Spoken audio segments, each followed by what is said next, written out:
Olá, pessoal de volta que você me quer. E aí, Ricardo, tudo bom? Estamos aqui, Carlinhos. Ricardo, eu confesso a você que eu ando meio, assim, chocado, assim, eu não esperava, Eu não sou confessionário, é bom que se então, diga, né? mas eu estou É o aqui público, compartilhando é com o o público. público. Eu não esperava nada do Donald Trump, não sou idiota, eu sei o que representa Donald Trump, sei que ele é um turrão, acompanhei o primeiro mandato dele, Uhum.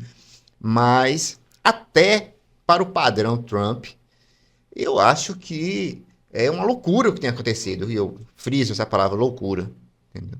O cara é o imperador do mundo, vem testando os limites da democracia em várias nações, quis tomar a Groenlândia, quis pegar o Canadá para ele, e ele vai tentando influenciar. Acabou de tirar os Estados Unidos da Unesco, e agora ele se volta para o nosso país, coitado, nosso país. Primeiro, ele tem um aliado aqui, que é o Jair Bolsonaro. Não vou nem entrar aqui no mérito, a gente está gravando aqui, não sei se o Bolsonaro vai ser preso, se não vai. Não é essa a questão. Uhum. É a questão da interferência do Trump aqui. E, naturalmente, que tem gente que pega esse barco e vai. É. Ele enlouqueceu, Ricardo? Donald Trump, você acha que ele tá dentro da ótica da psicanálise ou da política? Como é que você Eu avalia acho que é isso? psiquiatria. Psiquiatria. Não, mas eu brinco com isso, mas eu nunca achei que ele fosse louco, nem acho que ele é louco. Eu acho que ele é um sujeito que compreendeu o que é o americano médio nesse momento. E explora esse ressentimento, ele doma esse ressentimento do americano médio para o bel prazer dele. E ele consegue fazer isso cotidianamente. A gente falava aqui sobre os instrumentos, né, disponíveis hoje para ele, que não tinha, por exemplo, outros déspotas. E a gente podia até falar dos déspotas esclarecidos, né, de Platão, de Siracusa, mas não é o caso. Ele é um sujeito bruto, né? Mentiroso, né? Mentiroso, o sujeito mente permanentemente. Mente até na nota que ele manda Isso, para o exatamente. O Brasil, tempo dizendo que o todo, o tempo Brasil tinha todo. superávit comercial com os Estados Unidos. Se mente por ignorância ou não, o fato é que mente. E mentiu ali também. O país, os Estados Unidos, perderam, né, a corrida industrial e tecnológica para a China. Essa derrota, eles já acumulam essas derrotas, no caso.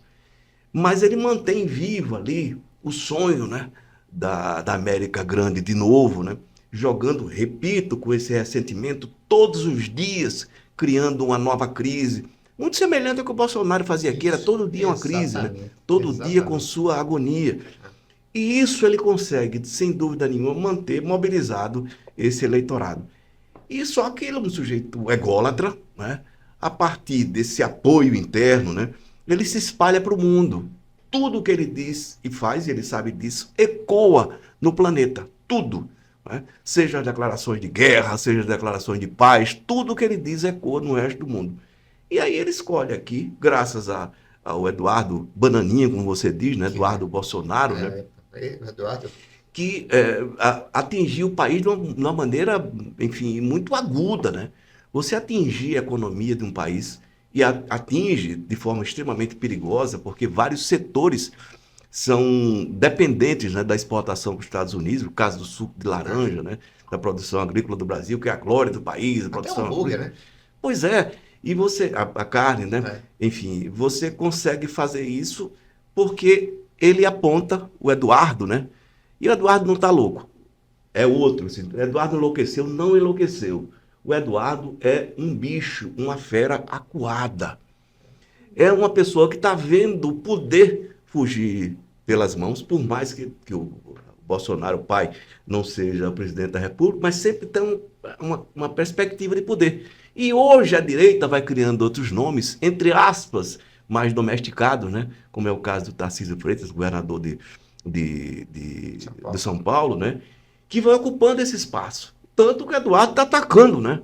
O É. Tarcísio Freitas por conta da posição dele inicial, que era a história da América Grande novamente, com aquele boné ridículo. Como é que Completamente. você, um governador do estado de São Paulo, o maior estado do país, a maior economia do país, põe um boné com Estados Unidos grande novamente? Isso é ridículo, América grande novamente.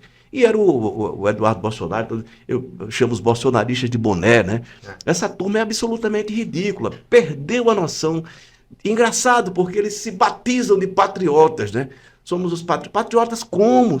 Se você atinge dessa maneira, e ele não pode dizer que não tem responsabilidade por isso, porque tem, né? O tarifaço de 50% das exportações do Brasil para os Estados Unidos, e dizer que eu sou patriota. Coisa nenhuma. Gente, não é o caso, né? Enfim, de estar aqui, não sou Pacheco, né? Aquela história, Brasil para frente, Brasil, nada disso. Isso é coisa da época da ditadura. Mas o Brasil depende muito dos setores que exportam para os Estados Unidos também. São empregos, são impostos, tudo isso que deixa de ser arrecadado ou acumulado pelo povo brasileiro para passar para os Estados Unidos, porque o Eduardo Bolsonaro quer que papai seja anistiado.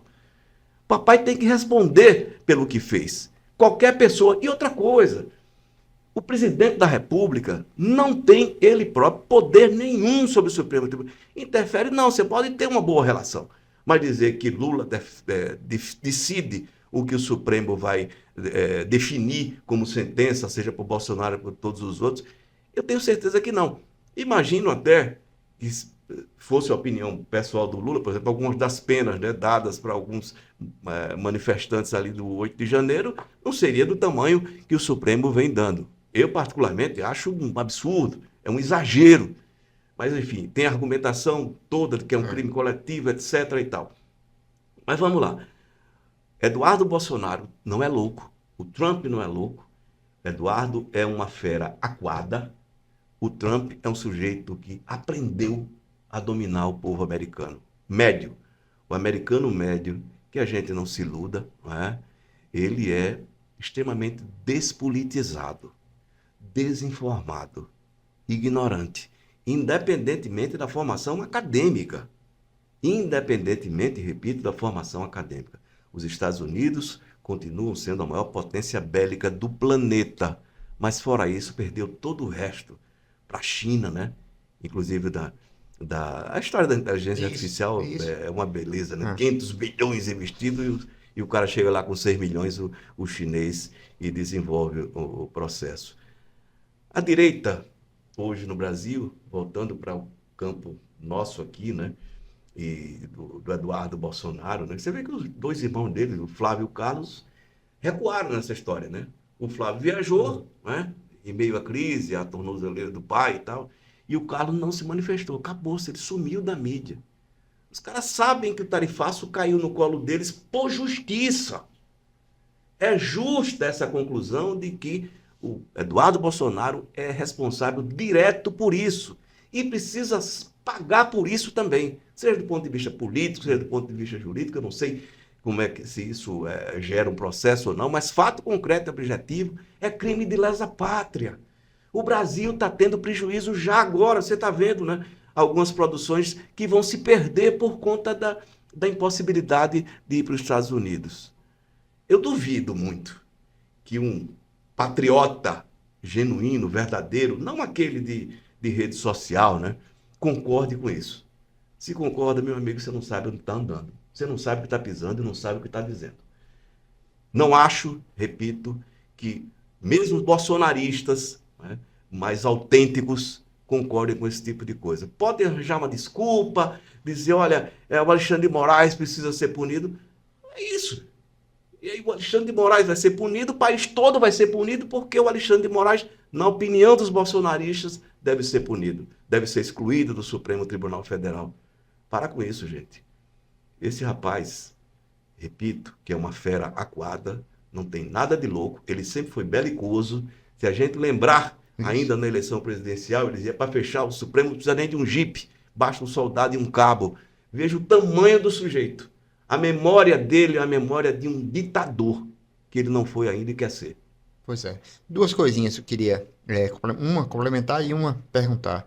Complementar que eu vejo boa parte da direita no Brasil e no mundo largando a mão do Trump e aqui no Brasil da família Bolsonaro. Os Assim, caras estão correndo aí pro Tarcísio, né? Porque mas estão vendo a possibilidade. a- Tarcísio fez aquela besteira, né? então, Dá uma declaração inicial que a culpa era do Lula. A culpa é do Lula meu como? Deus do céu. Meu Deus Ele do céu. desconheceu o que é É, a independência dos poderes, né? é. Independentemente de que eles se entrelaçam em vários momentos, cada poder é uma instância, enfim, a que o cidadão deve recorrer. E voltando pro Trump, Montesquieu, né? uma provocação é, também a você, que naturalmente é um exercício de futurologia. Você acha que tanto ataque à democracia que o Trump faz, interna e externamente, isso pode, a gente pode prever uma coisa pior, assim, porque ele está sentado Veja, num... ele tem conseguido algumas vitórias, Isso, é isso. vamos lá, importantes para a economia americana. Eu vou citar a mais importante, né, que é da indústria bélica. A partir do momento que ele consegue fazer com que os países da Europa decidam destinar 5% dos seus orçamentos para a guerra, ou seja, para matar, e ele conseguiu isso, né? Conseguiu esse Isso. compromisso. É uma vitória, porque quem é que produz armas no mundo? 70% das armas do planeta são produzidas pelos Estados Unidos. Então, isso para a economia americana é uma beleza, mas a economia americana vive só de armas. E veja só a história do café da manhã, né? Já se falou muito, né? A gente já viu tantas reportagens, né? Do cidadão médio americano, que vai ficar mais caro esse café da manhã, e o suco de fruta vai faltar, se não faltar, vai ser caro demais. O hambúrguer do americano, eles fazem churrasco de hambúrguer, né? Você gosta disso, né, Carlinhos? Não. Não é Mas muito veja a só, minha. mas tudo bem, é a cultura A culinária americana. A americana não culinária me. americana é diferente, É, é muito deles, tá é, bom? E assim, eles gostam, dele. ótimo, se resolvem desse jeito, tudo bem. Eu acho graça, mas enfim. é, Mas entendo que isso faz parte da cultura americana. O que não pode é um sujeito achar que pode definir uma canetada, né, que um país vai pagar 50% a mais de tarifa, né, para os produtos de exportação, sem penalizar o seu próprio povo. Que está penalizando o americano também. A indústria americana, né, o aço, você penaliza a própria indústria americana. E eu acho que é essa reação interna que vai fazer com que o Trump recue mais adiante, porque não tem mais espaço para ele, né? Ficar ameaçando, né, o Putin, né? E assim, você está vendo um massacre, né? Na faixa de Gaza, é um crime contra a humanidade. Os Estados Unidos não reagem a isso. Aliás, os Estados Unidos não reagem, a Rússia não reage, a ONU inexiste, né? Porque o que a gente vê diariamente ali é sim, passou a ser um genocídio. E Completo. o mundo é culpado por isso e não pode mais deixar que isso continue acontecendo. E deixa, diariamente a gente vê isso. O Daily UK, que é o jornal mais à direita da Grã-Bretanha, o jornal, ele coloca na capa dessa semana, vocês precisam parar com isso, uma foto da Palestina. Quer dizer, nem a direita britânica abraça mais Israel. Ela tem ciência do que está acontecendo ali, A né? coisa mais definitiva nos últimos dias, para mim, é o depoimento de soldados israelenses que dizem que receberam orientação de matar. Eu estou falando de assassinato as pessoas que vão para os locais onde os alimentos estão sendo distribuídos, que aliás não são mais distribuídos pela ONU, Não, são empresas privadas americanas. exatamente. São empresas privadas dos Estados Unidos que fazem essa operação, né? Israel e os Estados Unidos pagando, porque eles não permitem mais que a ONU chegue ali, até para ver, né, o que acontece, apesar de que a gente tem visto e acompanhado, né?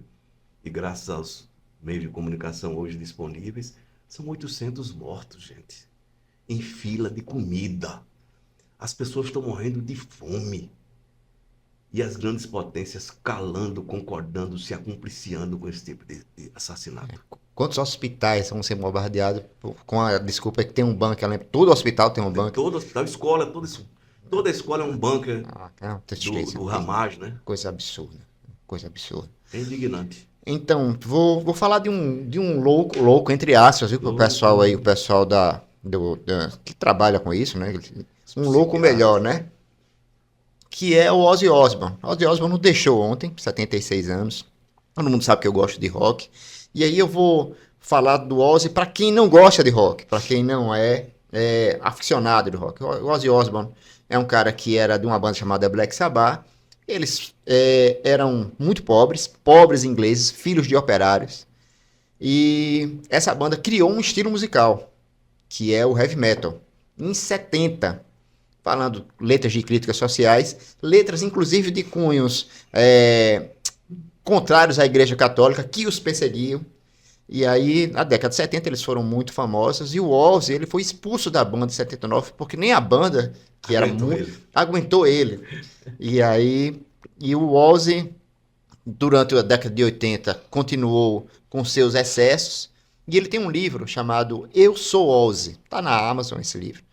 Que é uma biografia muito interessante, porque até o Sam falou que é a biografia mais honesta que ela já No viu, caso, uma autobiografia, né? chega a ser triste em alguns momentos, de Uhum. como ele se flagelou, de como ele se acabou.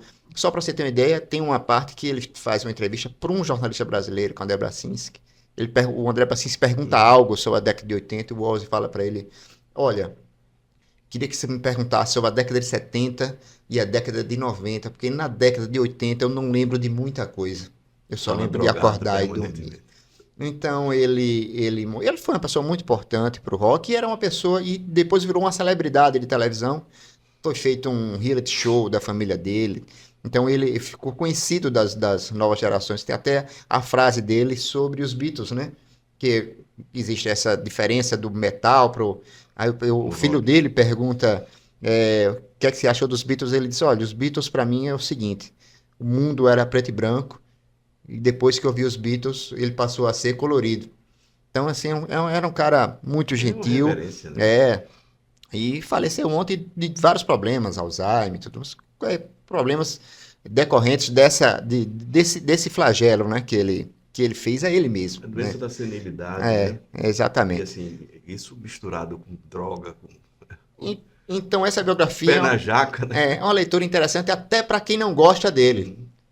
Eu Sou Ozzy, está lá na Amazon. E a sua, Ricardo? Só uma observação sobre isso. Já falei aqui, É, inclusive, da história da Rita Lee.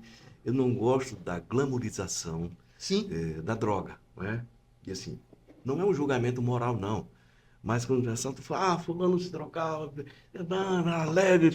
Não, gente, todo não, drogado é um atormentado. Né? exatamente. Pessoa que precisa daquilo para viver, porque senão eu falo daquele do drogadicto, né? Aquele É, que depende, tem uma dependência química, psíquica e física da droga. Mas vamos lá. Eu vou falar de outro personagem, esse muito mais local, ah, que é Graciliano Ramos. Essa biografia, O Velho Graça, do Denis de Moraes, que é jornalista, né?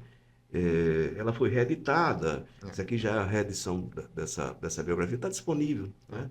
Enfim, na Amazon É. falamos, que Eu virou falo Amazon porque a é o grande mais. livraria, né, do mundo, mesmo com todos os problemas que isso, É. enfim, transmite no final das contas. Mas é uma biografia que trata do Graciliano Ramos, do sujeito que cresceu no estado de Alagoas, no interior de Alagoas, filho de seu Sebastião, né? Trata da história dele como político, um belíssimo político, um sujeito que até hoje é exemplo de moral, de honestidade, de decência. E isso não é uma coisa que se jogue fora, não, gente. Não, está falando. É importante e fundamental sempre lembrar do Graciliano Ramos como prefeito de Palmeira dos Índios, ou como chefe aqui da educação pública, né? Enfim, porque era um sujeito rigoroso com ele próprio, porque esse rigor começa com ele próprio. Tem uma história dele com o seu Sebastião que é uma delícia, né? Seu Sebastião, enfim, ele, entre outras coisas, uma espécie de plano diretor de Palmeira dos É. Índios, e era proibido, por exemplo, que os animais fossem comer na praça, né? Fossem comer grama ali, o cavalo e gado. E aí, seu Sebastião, que era o pai dele, deixava os animais ali para fazer, enfim, a sua boquinha, né? Ele mutou o pai. E aí ficou aquela história, assim, mas mutar seu pai, né? Ele disse, prefeito não tem pai. Prefeito não tem pai. Nossa, gente, isso é grande demais. E fora o escritor que todo mundo conhece. Sim. Eu, particularmente, tenho um apreço muito especial por um livro dele que não é o mais badalado, longe disso, né? Vidas Secas, São Bernardo é fantástico, todos eles são ótimos. Infância, eu gosto de tudo.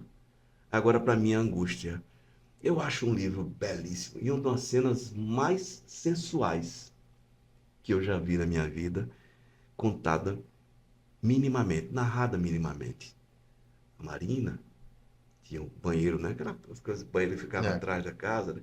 E tinha um tijolinho, né? Uma vaga no tijolinho ali, e o sujeito tomando banho e ouvindo a Marina ali, e imaginando, né? Deixando a imaginação voar. E outra coisa, ele traz aqui um Graciliano Ramos extremamente bem-humorado quando queria, porque era um rabugento, né? Rabugento não era brincadeira. Difícil lidar com ele quando ele se abusava. O início dele aqui, literário, aqui em Maceió ainda, com uma convivência com grandes escritores, né? Enfim, mas independentemente disso, Raquel de Queiroz, né? É. Que dizia que era apaixonada por ele, não sei se era, enfim. E ele já no Rio de Janeiro, tem uma passagem que o Denis de Moraes conta que é bem icônica para o humor especial do Graciliano. Ele encontra no bonde com uma amiga, ela está no começo do bonde, ele está atrás. Ela diz, Graciliano, como é que você está? Ele responde, broxa, completamente broxa. Você imaginar um sujeito como o Graciliano, sério, sisudo, rabugento, dizer um negócio como esse. Ou seja, é humano. Biografia humaniza o biografado. E não precisa entrar em outros detalhes. Eu, particularmente, acho que essa curiosidade pelo erro, essa curiosidade pelo tropeço, ou pela vida sexual de um biografado, eu acho isso doente. Mas doente o leitor, não o sujeito. É isso, Ricardo. Grande abraço. Grande Um abraço, pessoal. abraço. Até a próxima semana.